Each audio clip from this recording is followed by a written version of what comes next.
Hi, I'm Ray Lampe, Dr. Barbecue for Big Green Egg. Today's recipe is for race day smoking chili. I start out with the cast iron Dutch oven in the egg. Now when I do it, I like to have it direct over the fire. I don't use a plate setter for this.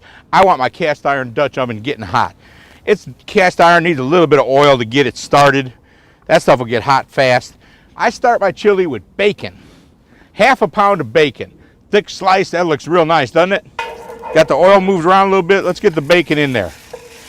Get the bacon cooking, and then we'll move on to the next step. I flipped my bacon around a few times. It looks good now. I like it. Try to get it nice and crunchy because we're going to break it up and put it back in later.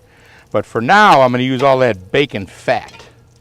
And if you're a little short of oil before it starts rendering, just go ahead and add a little bit of extra oil back to it. Now I've got that nice hot bacon fat ready to go. I'm going to add in one big white onion, chopped up about that size. That's why it's nice to cook outside. 2 medium green peppers, chopped about that size. You hear that sizzling? That's good. That means my egg was nice and hot. My cast iron Dutch oven's nice and hot. Get this going a little bit, and then add the garlic. Garlic, if you put the garlic straight in that hot oil, it'll brown, and you don't want that. You want to get a little bit of liquid and cooking going before you add the garlic.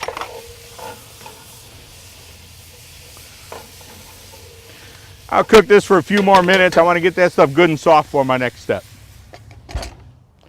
My onions, peppers, garlic, been cooking in that bacon fat for about 5 minutes or so.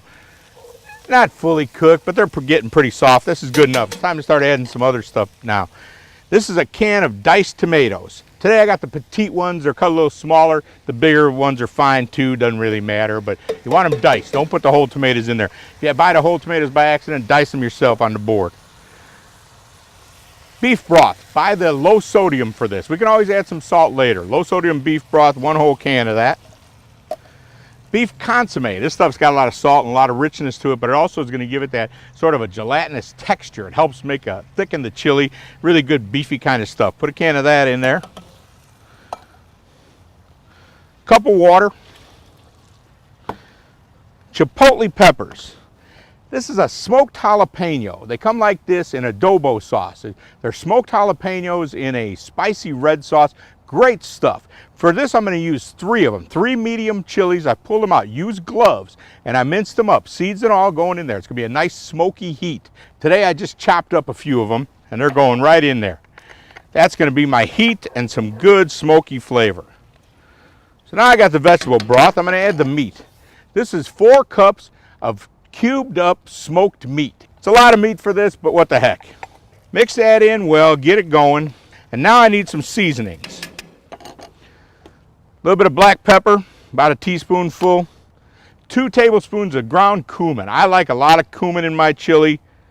If you like less, that's okay. Chili powder. See that chili powder? That is some red, bright red chili powder. That's what your chili powder is supposed to look like. That's what you want. The one I use is called San Antonio Red. And then a little bit of brown sugar, just to sweeten it up a little bit. We got a lot of chilies in there, a lot of vegetables. I'm not going to add any salt yet, because between that broth and the consomme and the tomatoes, there's a lot of salt going in there. I'm not sure what I got yet. Let's just get everything cooking for a while. When you put that much chili powder in and all these different chilies, this is going to change a lot over the next hour. Let's let this brew about an hour, 350 to 400. Direct, stir it every now and then, make sure the bottom stays clean. If you need to add a little more water to keep it thinned out, that's fine too. My chili's been cooking for about an hour now, nice and slow. Once I got everything simmering, I turned the temp of the egg down to about 250, 275. Just want to keep a simmer going. It gets a little higher than you want sometimes, but that's okay. Just add a little more water if you need to. Don't let it run dry. Stir it and scrape the bottom once in a while. After about an hour, the vegetables and the meat and tender and looking good. See that? Simmering a little hotter than I like now, but it'll cool down. So now it's time to add the beans. A race day chili like this, I want to add some beans because everybody likes them, but I like to add some interesting beans.